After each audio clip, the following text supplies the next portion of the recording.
Hi, I'm Kristen. If you've seen the channel before, you might have seen my before and after sewing room tour. It was about 8 months ago.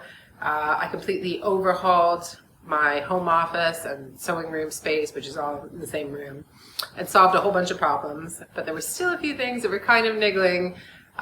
So instead of just fixing a couple things, I've gone and made over the whole room again, because that's just my style.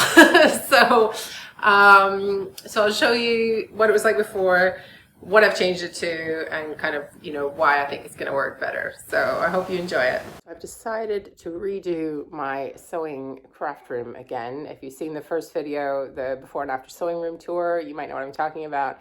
And I did say, I think in that video, that I would probably redo it again before long, because that's what I'm like. I do the big overhaul, not so much the everyday tidying. So I'm just filming this quickly just now. So this is a sofa that I was using as kind of like my office space, and like the sewing space is over there in a state of complete and utter mess. But anyway, someone's coming to buy this this evening, so I just thought I would at least show you how it used to look in case you haven't seen the first video. So it did take up a lot of space, and frankly I only really used that section with the cushion in the corner and the laptop, and this is tidy now, it's tidy-ish now, but I tend to sort of just put lots of stuff on there, which is unfortunate. And also when I go to baste quilts, so that that black box isn't usually there, so I usually do it on the floor here, and so actually this gets in the way, this sort of arm of the sofa. So I've got another chair coming that I'm going to replace it with and just try and have less bulky stuff. I do have other my boxes for my business, coffee table that was in another room has ended up in here. So I'm going to have to figure out where to put everything. I'm basically back where I started. It's slightly more organized over in the sewing bit, but once you're in the middle of something, it just gets to be a big mess. And I'm feeling like the room's kind of dark as well. So I'm going to try and do more white. So anyway, this is the sofa that I'm getting rid of, just to give you a view of before of this section here. Here's a little bit of a pan of the sewing area and the state I have let it get into, the amount of stuff I have everywhere, and a little close-up of how everything's just exploding out of this dresser. So there was a number of problems with the space as it was. The main ones were that the whole room just kind of felt really dark because of the color of the dresser and the walls.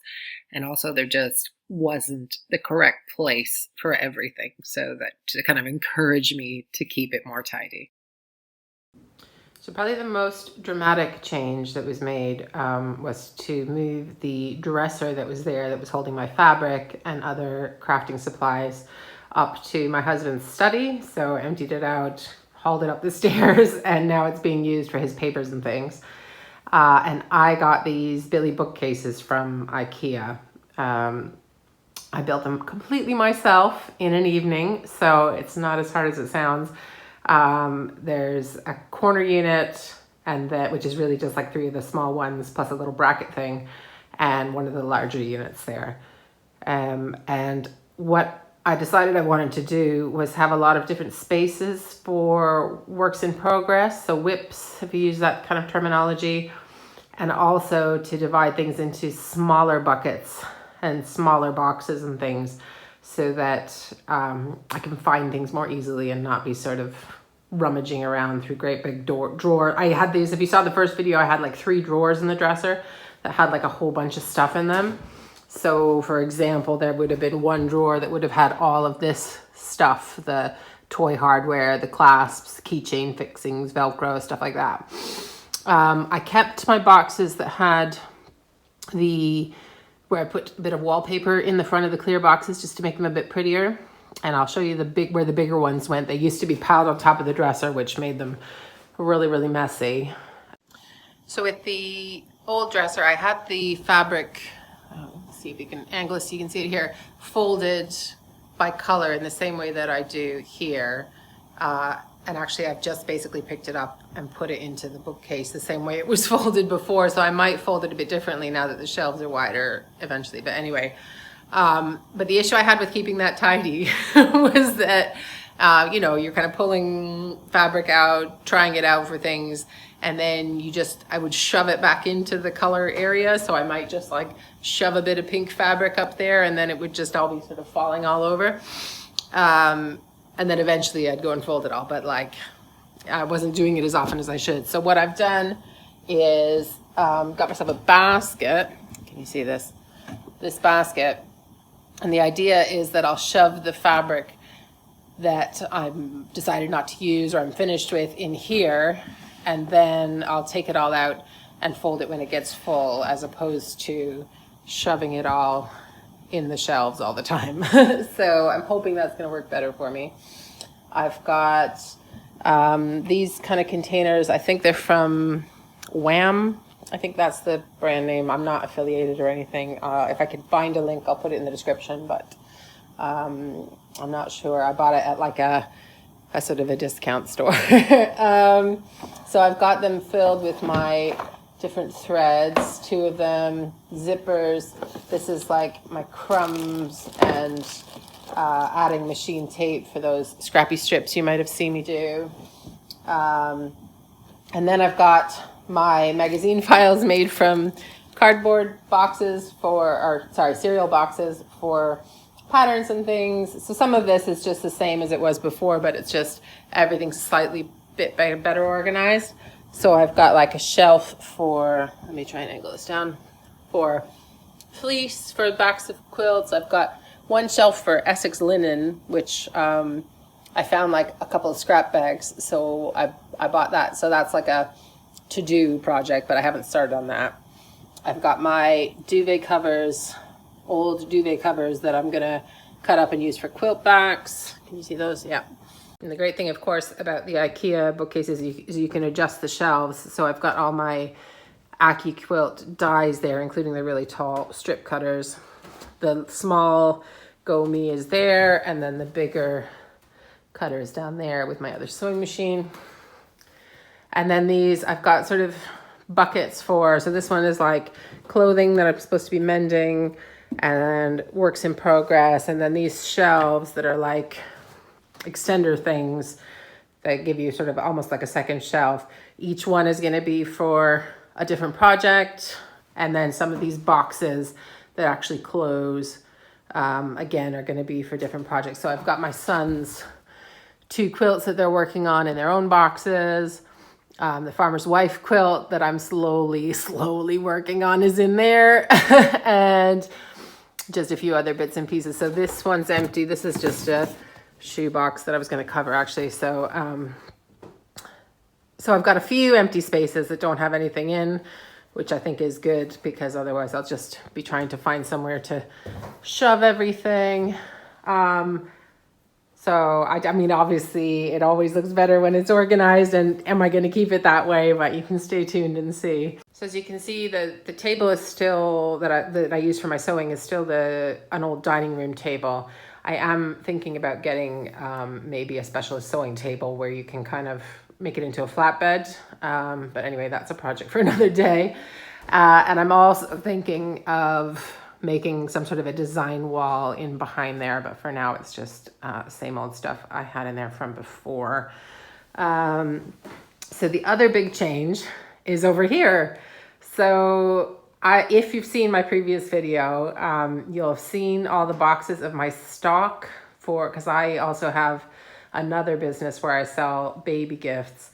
And so I have boxes and boxes of stock. So some of it's in another room in the house, but a few of it has to be here for when I'm like packaging orders and things. And so I happened to find someone selling these great big long benches on Gumtree, which is kind of like Craigslist in the United States. So they were just like moving house. They had these huge benches. They're like 2 meters long and they're really deep.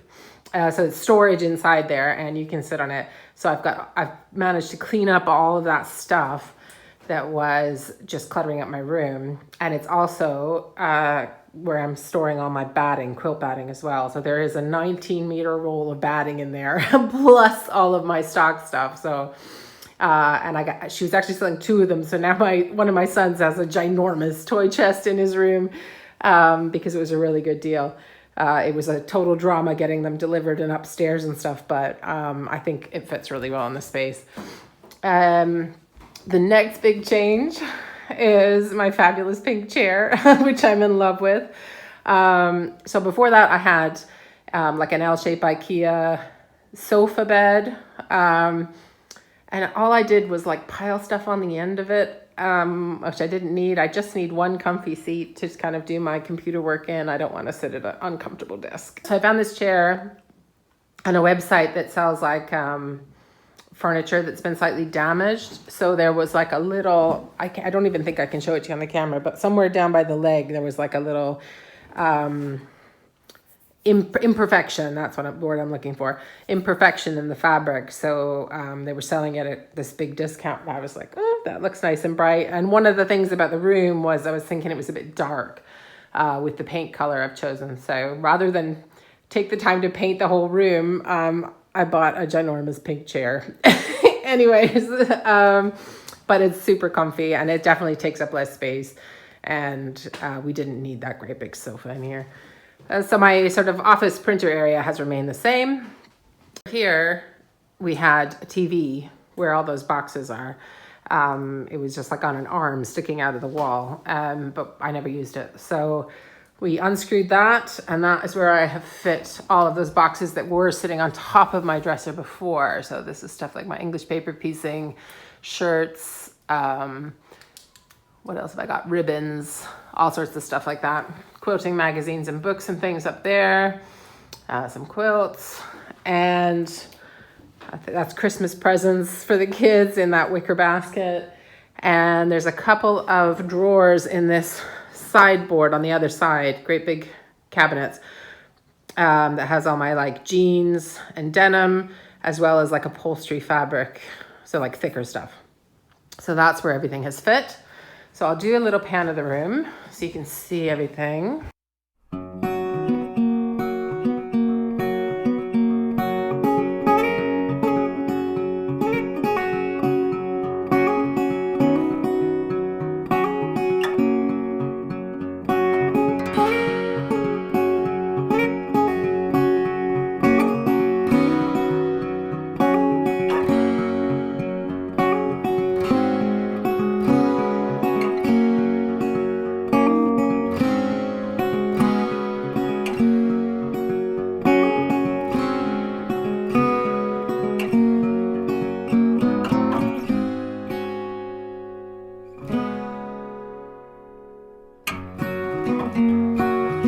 Hope you enjoyed the tour, and if you like videos like this or sewing quilts with scrap fabric, then please do subscribe, hit the bell for notifications, leave me a comment, let me know what you thought, and I'll see you again soon.